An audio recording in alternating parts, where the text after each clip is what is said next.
안녕하십니까.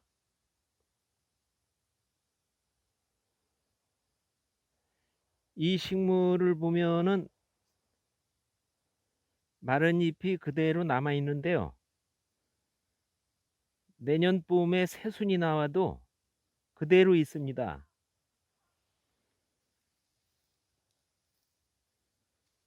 이게 그대로 있으면서 새순이 나오기 때문에 마치 새로 나올 어린 자식을 보호하는 어미 같다고 해서 모해초라고도 부르는 원추리입니다. 이 원추리는 꽃봉오리도 약재로 쓰지만 뿌리가 주 약재입니다.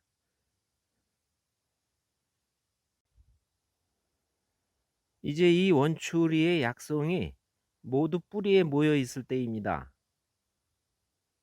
뿌리를 캐보겠습니다. 네, 원추리 뿌리가 나왔습니다. 어렸을 때 이 원추리 뿌리를 보고 신기했었는데요. 원추리 뿌리가 이렇습니다. 줄기 뿌리 끝에 둥근 덩이 뿌리가 달립니다. 상당히 신기하게 생겼습니다.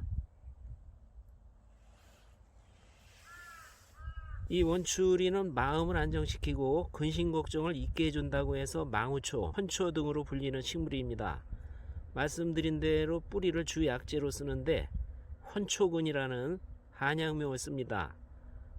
헌초가 원초로 되었다가 원추리로 굳어졌다고 합니다. 원추리와 왕원추리, 노랑원추리, 각시원추리, 애기원추리의 뿌리를 모두 같은 약재로 씁니다. 이 원추리는 봄에 일찍 올라옵니다. 또 전국에 자생하고요. 가장 친숙한 봄나물 중에 하나입니다. 옛날에 이른 봄에 푸성기가 귀하다 보니 아주 많이 먹었습니다. 독성이 좀 있다는 생각도 별로 없었습니다. 그런 생각 없이 많이 먹었는데요. 아무 문제가 없었습니다. 이 원추리는 성장할수록 콜리친이라는 독성 물질이 강해진다고 합니다.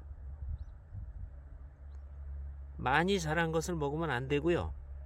봄에 나오는 어린 순을 식용해야 합니다. 살짝 데쳐가지고 나물로 먹으면 문제가 없고요. 맛 좋고 영양 만점의 나물 약초입니다. 원추리 뿌리도 삶아서 무치거나 여러 방법으로 조리해서 먹을 수 있습니다. 중국 본초 강목에서는 원추리꽃을 삶아 먹으면 가슴을 맑게 하고 오장을 편하게 하며 몸이 가벼워지고 눈이 밝아진다고 했습니다. 원추리 뿌리뿐만 아니라 꽃을 포함한 전초에 약성이 있음을 알 수 있습니다. 네, 말씀드린 대로 이 원추리 뿌리를 헌초근이라고 해서 말려서 약재로 쓰고요. 7월에 피는 꽃봉오리 말린 것을 금침채라고 합니다. 이 원추리 약성은 맛은 달고 서늘한 편입니다.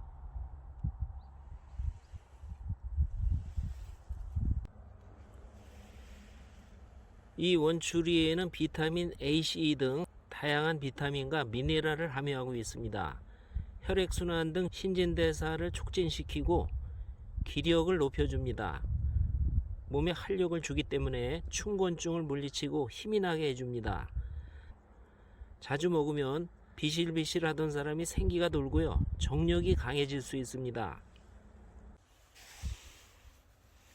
네, 이름에도 있듯이 이 원추리는 마음을 편하게 해주고 신경 안정에 도움이 돼서 불안 해소와 불면증, 우울증 완화에 좋습니다. 여성 건강에도 아주 좋은 약초입니다. 월경 불순, 월경 과다, 대하증, 젖이 부족할 때, 저다리, 이뇨장애 등의 효능이 있습니다. 이 원추리에 풍부하게 함유된 안트라키논은 강력한 항염 작용이 있습니다. 몸속 염증을 치료 예방하고 종양세포 분화를 억제해서 암을 예방해 줍니다.